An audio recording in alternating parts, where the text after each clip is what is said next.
And we're back. Obviously, this is going to be a little bit different of a video. You're watching me ride my motorcycle, and I'm talking to you after the ride. Let me know down below if this is kind of a format that you guys are interested in. Thanks for watching. It's been cool to see people watch my videos lately, so please keep watching, like, comment, subscribe, all that fun stuff. I really appreciate it. It's fun to do. So let's get into this and talk about this progressive suspension upgrade. So actually right now in the video I'm kind of getting to the end of the road, but that road I'm riding on right now is a pretty bumpy Michigan road. You can kind of see it in the video, especially here at the end of it. You have to kind of take it fairly slow. Sometimes there's a little bit of gravel in this corner, but the new suspension really is worth the money. Even on the first ride, I could just at first almost couldn't tell because it was so smooth. I forgot that's why I went for a ride for a minute. Like, it just felt so good. I went to get gas, kind of just got on the road after that, and it was pretty awesome. Felt really good. I set it to just the third setting on the shocks. The 412 series shocks have 5 positions that you can set the preload to. I didn't measure the sag. That's what you're supposed to do to set it, because your suspension should sag a certain amount. That means it compresses when you sit on it with all your gear and everything you normally ride with. You want it to be a certain length because that puts the suspension in the optimum area of the shock and the spring and everything, that system together, to give you the best ride, best handling, everything the shock's supposed to do.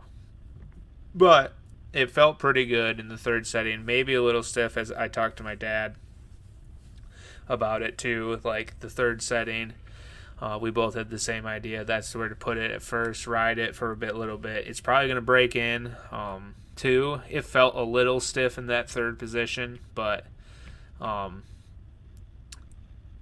it will most likely soften up just a little bit here soon.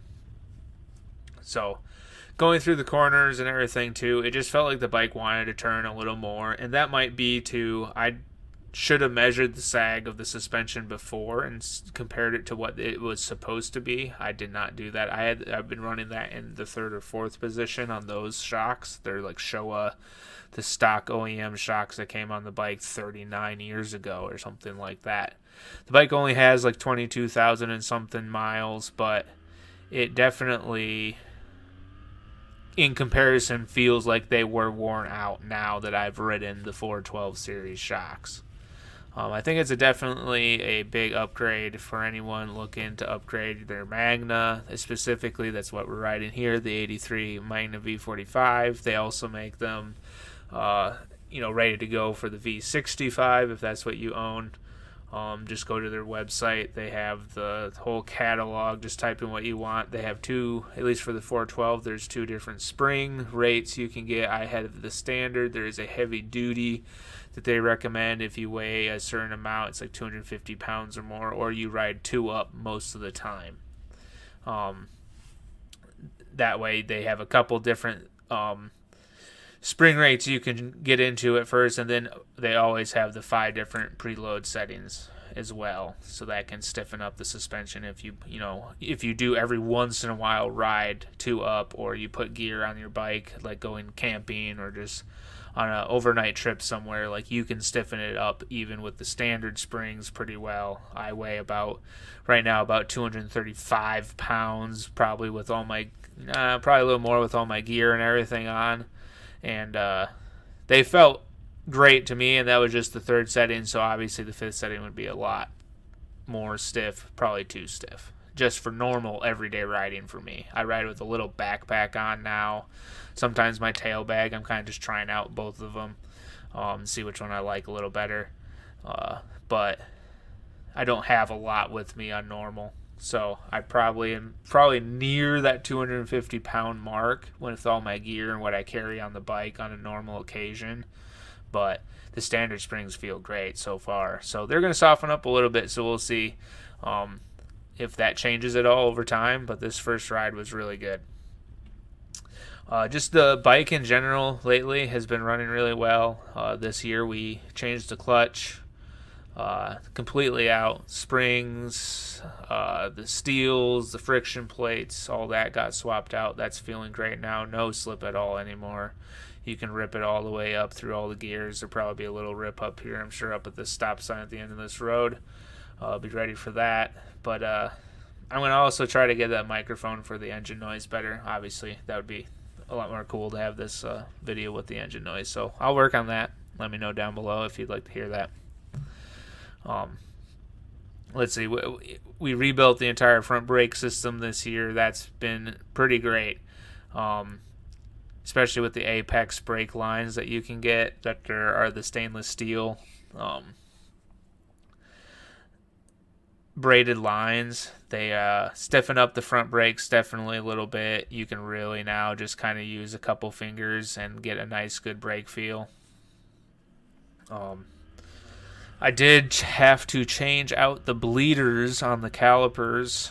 I think they were sucking a little air. I had to bleed them a couple times this summer just because they would get a little bit soft. And it wasn't like I was leaking fluid anywhere. It wasn't necessarily like dripping down, and then it looked like as if though the bleeders were slightly wet.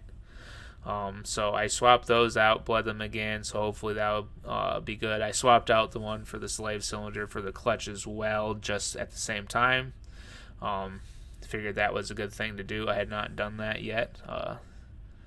So note, if you're ever going to rebuild the brakes, the clutch system on these bikes, definitely just buy the new bleeders and do it all at once. Wasn't something I was thinking about at the time. Overall, the bike has been really, really good this year. I wish I had been riding a little more. I've been doing a lot of just shorter rides.